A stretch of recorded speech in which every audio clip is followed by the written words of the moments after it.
कि रख हौसला वो मंजिल भी आएगा, रख हौसला वो मंजिल भी आएगा, प्यासे के पास चलकर समंदर भी आएगा, यूं थक कर मत बैठ ए मंजिल के मुसाफिर, यूं थक कर मत बैठ ए मंजिल के मुसाफिर, मंजिल में मिलेगी मिलने का मजा भी आएगा।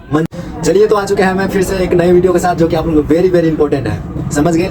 ये क्लास होने वाला फार्मूला बेसिस हम यहाँ पे बताने वाले आप लोगों के एक मतलब इस क्लास में, और हम हर एक चैप्टर का अलग अलग थ्योरी हम बता रहे हैं, और थ्योरी ही नहीं बल्कि उसका हम फार्मूला बेसिस पूरा सवाल ही करवा रहे हैं, समझे यहाँ पे। तो आप लोग ये वन शॉट होने वाला चैप्टर नंबर किसका, 7th का होने वाला, क्या नाम है, निर्देशांक ज्यामिति। इसको हम इंग्लिश में बोलते हैं कोऑर्डिनेट ज्योमेट्री, समझ गए आप लोग। जब आप लोग इस वीडियो को देख लीजिएगा तो कोई भी इसमें फार्मूला आप लोग को नहीं छूटेगा, 1 मार्क भी नहीं छूटने देंगे, 2 मार्क भी नहीं छूटने देंगे, समझे यहाँ पे। तो पूरा आराम से इसको करें और पूरा ध्यान लगा के इसको पढ़े और नोट डाउन इसको करते जाए, समझ गए। ये जो हम लोग आप लोग जो बताएंगे यहाँ पे आप लोग नोट डाउन करते जाइएगा। बात करते हैं, आप लोग जब नए हैं चैनल पे तो आप लोग सब्सक्राइब कर लीजिए यूट्यूब चैनल को, जिसका क्या नाम है, क्लास कैप नाम है, समझ गए यहाँ पर।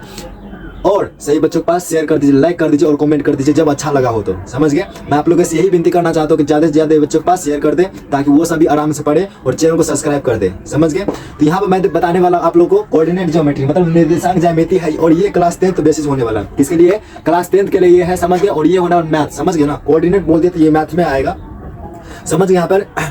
तो अब बिना देर किए चलते हैं एक वीडियो को स्टार्ट करने में। तो मैं कुछ बोलना चाहता हूँ आप लोग के बारे में, या मोटिवेशन चलिए आप लोग कुछ बोलना चाहता हूँ कि रख हौसला वो मंजिल भी आएगा, रख हौसला वो मंजिल भी आएगा, प्यासे के पास चलकर समंदर भी आएगा, यूं थक कर मत बैठ ए मंजिल के मुसाफिर, यूं थक कर मत बैठ ए मंजिल के मुसाफिर, मंजिल में मिलेगी मिलने का मजा भी आएगा, मंजिल में मिलेगी मिलने का मजा भी आएगा। चलिए बिना देर किए गए चलते हैं एक वेरी वेरी मोस्ट इंपोर्टेंट जो कि फार्मूला बेसिस है, कोऑर्डिनेट ज्योमेट्री ज्यामिति निर्देशांक ज्यामिति की ओर, समझ गए। तो यहाँ पे जो पूछेगा पहला क्वेश्चन जो आप लोग पूछेगा 1 नंबर में, और यहाँ पे उतारते जाइएगा, समझ गए। यहाँ पे पहला क्वेश्चन जो पूछेगा, यहाँ पूछेगा कि क्षैतिज रेखा को क्या कहा जाता है, क्षैतिज रेखा को क्या कहा जाता है, एक्स अक्ष कहा जाता है या वाई अक्ष कहा जाता है। तो क्षैतिज रेखा आप लोग समझते हैं, देखिए आप लोग ये बता देते हैं। देखिए आप क्षैतिज रेखा होता है क्या,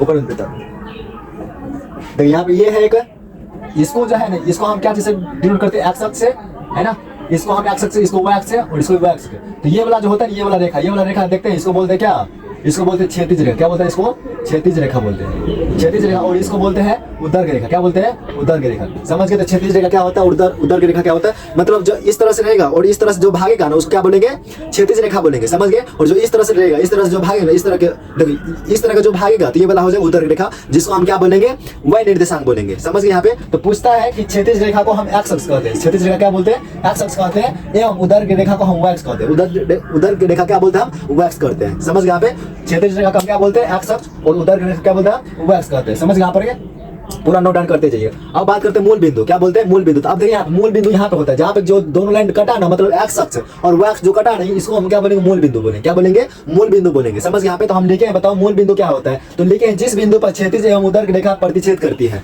प्रतिच्छेद मतलब एक दूसरे को काटती है, वही ना। तो देखो यहाँ पे एक्स अक्ष है और यहाँ पे वाई अक्ष है, मतलब क्षैतिज रेखा और उर्ध्व रेखा एक दूसरे को काटेगा, ऐसे जो काटेगा तो यहाँ पे एक क्या बनता है, पॉइंट बनता है, और उस पॉइंट क्या नाम होता है, उस बिंदु क्या नाम होता है, मूल बिंदु नाम होता है, समझ। यहाँ पे अब हम ये भी बता देते, मूल बिंदु का निर्देशांक पूछता है। 1 नंबर पूछेगा कि बताओ मूल बिंदु का निर्देशांक क्या होता है। आप लोग को जब विश्वास नहीं हो तो जाके मतलब कह रहे जाके आप लोग क्वेश्चन बैंक उल्टा लीजिएगा, और ये वाला सवाल हर एक सवाल मतलब आएगा, समझ। यहाँ पे चलिए बिना देर किए ज्यादा बोलते हैं यहाँ पे। तो मूल बिंदु का निर्देशांक क्या होता है, आप लोग हम बताएं, मूल बिंदु का निर्देशांक क्या होता है, 0,0 क्या बोलना है, 0,0 बोलना है, समझ गए। यहाँ पे 0,0 मतलब एक्स का भी मान 0 और वाई का भी मान क्या हो जाएगा, 0 हो जाएगा। तो मूल बिंदु का निर्देशांक क्या हो जाएगा, 0,0 होता है, समझ गए। अब अगला पॉइंट जो आता है, बात करते किसी बिंदु के निर्देशांक में 2 मान होते हैं, एक्स और, है ना, हम क्या बोलते हैं, किसी भी निर्देशांक में। देखिए यहाँ पे मूल बिंदु क्या बोले हैं, यहाँ पे किसी बिंदु के निर्देशांक में, किसी बिंदु के निर्देशांक में 2 मान होते हैं, किसी बिंदु के निर्देशांक में कितने मान होते हैं, 2 मान होते हैं, एक्स अक्ष वाला और दूसरा वाई अक्ष, एक्स अक्ष वाला और दूसरा क्या होता है, वाई अक्ष होता है, समझ यहाँ पे। जिसमें पहले क्या होता है, एक्स अक्ष या इसको हम भुज बोलते हैं, एक्स अक्ष या उसको हम क्या बोलते हैं, भुज बोलते हैं। और यहाँ पे क्या बोलते हैं, एक्स अक्ष है ना, एक्स अक्ष को हम भुज बोलते हैं, या इसको हम एक्स निर्देशांक बोलते हैं, मतलब एक्स निर्देशांक को ही क्या बोलेंगे, हम भुज बोलेंगे, और भुज को ही क्षैतिज बोलेंगे, समझ गए। यहाँ पे क्षैतिज को ही क्षैतिज रेखा को ही एक्स निर्देशांक या उसको हम भुज बोलते हैं, समझ गए। यहाँ पे कोई घबराने वाली बात नहीं है। फिर यहाँ पे दूसरी बात है वाई अक्ष, वाई अक्ष को हम बोलते हैं कोटि, वाई अक्ष को हम क्या बोलते हैं, कोटि या वाई निर्देशांक बोलते हैं, समझ गए। मतलब हम क्या बोले, आप लोग एक्स अक्ष को भुज कहा जाता है, एक्स अक्ष को भुज कहा जाता है, या नहीं तो एक्स निर्देशांक कहा जाता है, समझ गए। और वाई अक्ष को कोटि या नहीं तो वाई निर्देशांक कहा जाता है, समझ गए। वही वाला पॉइंट इसमें है। अब यहाँ पे किसी बिंदु के, अगला पॉइंट है, किसी बिंदु की वह अक्ष से दूरी उस बिंदु के भुज कहलाता है या एक्स निर्देशांक कहलाता है। वह अक्ष से दूरी क्या कहलाएगा? एक्स निर्देशांक। वह अक्ष से दूरी क्या कहलाएगा? भुज या नहीं तो एक्स निर्देशांक। और एक्स अक्ष से जो दूरी चलेगी ना, एक्स अक्ष से दूरी क्या कहलाएगा? वाई निर्देशांक। क्या बोले हैं कि एक्स अक्ष से जो चलेगा तो वो कहलाएगा कोटि। क्या कहलाएगा? कोटि या नहीं तो वाई निर्देशांक। और हम बोल रहे वाई निर्देशांक जो चलेगा ना, वाई निर्देशांक से चलेगा या वाई अक्ष से चलेगा वो कहलाएगा एक्स अक्ष या एक्स निर्देशांक या भुज कह सकते हैं। समझ गए? यहाँ पर हम देखे हैं कि किसी बिंदु के, ये वाला तो हो गया है ना, ये वाला हो गया। फिर किसी बिंदु को वाई अक्ष से दूरी क्या कहलाता है? भुज या एक्स निर्देशांक कहलाता है। और लास्ट क्या है? किसी बिंदु की एक्स अक्ष से दूरी उस बिंदु की कोटि या वाई निर्देशांक कहलाता है। समझ गए? यहाँ पे ये मोस्ट इंपोर्टेंट है, आप लोग यहाँ पे इसका स्क्रीनशॉट खींच लीजिए, है ना, इसका स्क्रीनशॉट खींच लीजिए। देखिए यहाँ पे अगला जो पूछेगा ना सवाल, कैसे पूछेगा? पूछेगा कि एक्स अक्ष पर स्थित किसी बिंदु का निर्देशांक क्या हो जाएगा? क्या पूछेगा कि एक्स अक्ष पे स्थित किसी बिंदु का निर्देशांक क्या कहलाएगा? तो वहां पे कहलाएगा क्या?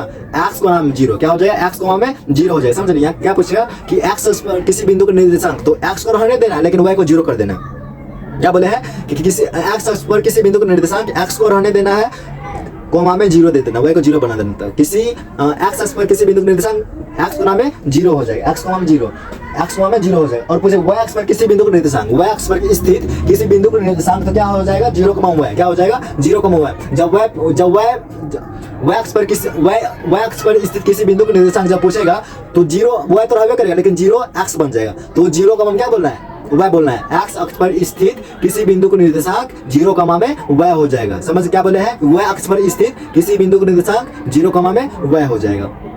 समझ गए? यहाँ पे अब अगला जो होता है, अगला क्या है यहाँ पे?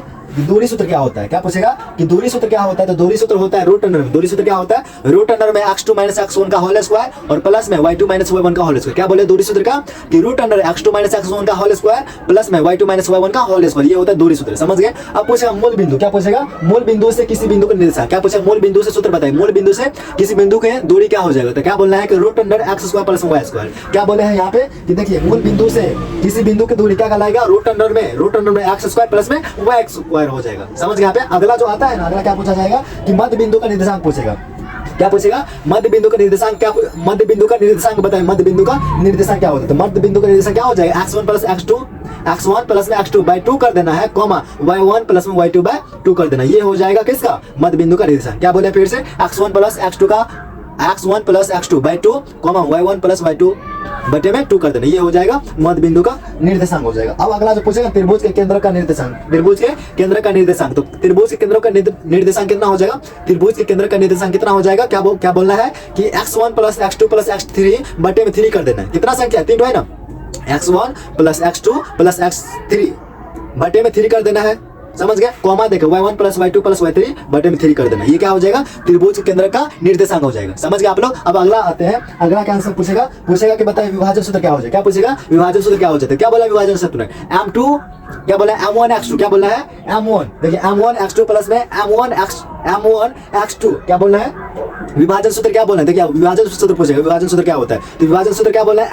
m1 x2 प्लस में m2 x1 और बटे में m प्लस में n बोल, m प्लस में m1 प्लस में m2 बोलना है। समझ गए? अब अगला जो आता है क्या पूछेगा? m1 अगला जो बोलेगा m1 y2 प्लस में m2 y1। क्या बोलना है कि m1 y2 प्लस में m2 y1 और बटे में m1 प्लस में m2 बोल देना। ये हो जाएगा क्या? आपका विभाजन सूत्र हो जाएगा। समझ गए? यहाँ पे अब अगला जो पूछेगा ना, क्या पूछेगा? त्रिभुज का क्षेत्रफल। क्या पूछेगा? त्रिभुज का क्षेत्रफल पूछेगा। त्रिभुज का क्षेत्रफल क्या हो जाएगा? तो त्रिभुज का क्षेत्रफल क्या बोलना है कि 1/2 क्या बोलना है? 1/2 x1 y3 minus y2 plus x2 y3 minus y1 फिर प्लस में x3 y1 प्लस में y2 हो जाएगा। समझ गए यहाँ पे?